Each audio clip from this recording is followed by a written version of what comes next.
Assalamualaikum warahmatullahi wabarakatuh. Alhamdulillahirabbil alamin. Allahumma shalli ala sayyidina Muhammadin wa ala alihi wa sahbihi ajmain. Selamat pagi, selamat siang, selamat sore, selamat malam teman-teman semua. Salam sejahtera bagi kita semua. Semoga kita dan keluarga tetap dalam lindungan Allah Subhanahu wa taala. Alhamdulillahirabbil alamin. Sudah sampai ke Ramadan ke-26 dan 27 ya. Di jalan-jalan sudah mulai ramai, teman-teman atau pejuang-pejuang mudik sudah mulai menjalankan kendaraannya. Hati-hati di jalan, tetap waspada, istirahat kalau ngantuk atau lelah, jangan dipaksakan tentunya. Harapan kami saya doakan di sini, semoga perjalanan teman-teman semua, saudara-saudara semua tetap dalam perlindungan Allah Subhanahu wa taala, selamat sampai tujuan dan ketemu dengan saudara-saudara, dan yang terpenting Ramadan tahun ini adalah Ramadan mengantarkan kepada kita menuju tingkatan takwa. Amin amin ya rabbal alamin. Saya mau sharing ya. Mungkin ada yang teman-teman sama atau mungkin ada yang berbeda mungkin. Beberapa waktu yang lalu lah, kurang lebih berapa minggu yang lalu, saya safar menggunakan travel.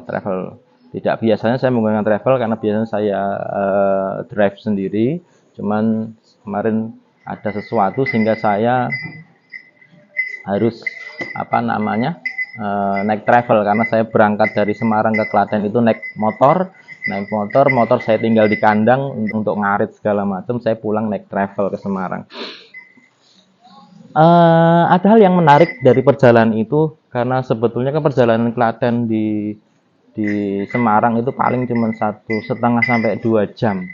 Namun di travel itu dalam kondisi saya sehat, bugar segala macam, tapi ketika dalam perjalanan itu agak pusing kepala. Jadi tidak biasanya naik kendaraan itu pusing. Saya pikir-pikir, saya buka buku segala macam, saya buka searching seperti itu. Kenapa sih ketika kita naik kendaraan umum itu kita kondisinya lebih kadang atau malah sering mabuk darat, agak pusing, walaupun tidak harus muntah ya, tapi agak pusing, nggak enak lah kondisinya. Berbeda ketika kita naik kendaraan sendiri atau driving sendiri. Jadi menurut yang saya baca, yang saya temukan, bahwa sebetulnya perbedaannya itu hanya di me dan di. Maksudnya ketika kita naik travel, itu ketika itu kita sedang dikendarai atau kita sedang dikuasai oleh sopir yang mengendarai mobil travel tersebut. Sehingga kita tidak ada kuasa penuh atas kendaraan atau laju kendaraan travel tersebut.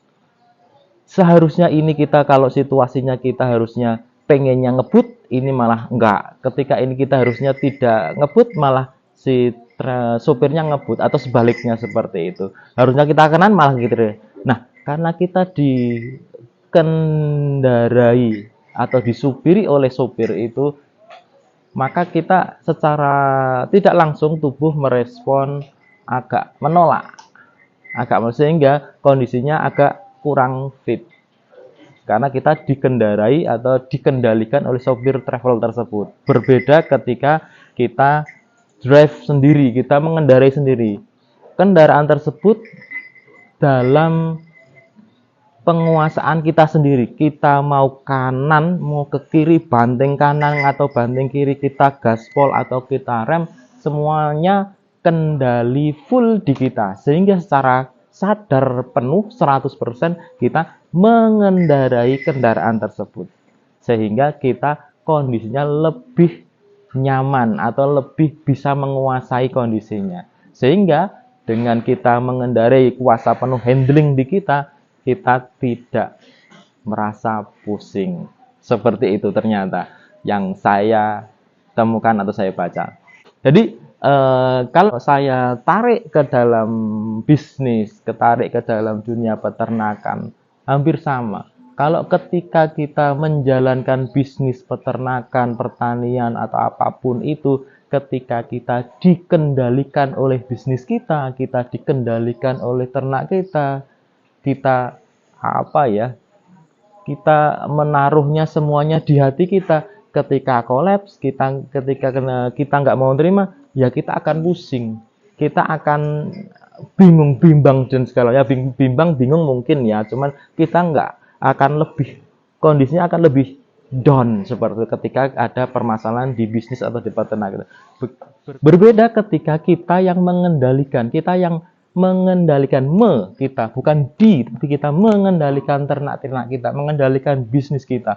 Ketika kita kolaps, ketika ternak kita ada apa, ya kita santai saja karena kita yang mengendalikan ternak-ternak kita, mengendalikan bisnis kita. Kita tata hati kita, semoga ini jadi pelajaran bagi diri saya sendiri terutama ya. Mungkin ya begitulah, ketika kita dikendalikan, kuasa tidak di kita. Ketika kita down, ya kita akan lebih down lagi. Berbeda kalau kita yang mengendalikannya, insya Allah kita akan lebih siap untuk mengendalikan kondisi apapun yang terjadi. Mudah-mudahan ada manfaatnya, kurang lebihnya mohon maaf. Wallahul muwaffiq ila aqwamit thoriq. Wassalamualaikum warahmatullahi wabarakatuh. Mudah-mudahan ternak kita sehat, mudah-mudahan penjualan tahun ini bagus sehingga apa yang kita harapkan dalam bisnis untuk untung terutama mendapatkan untung yang maksimal. Amin amin ya rabbal alamin.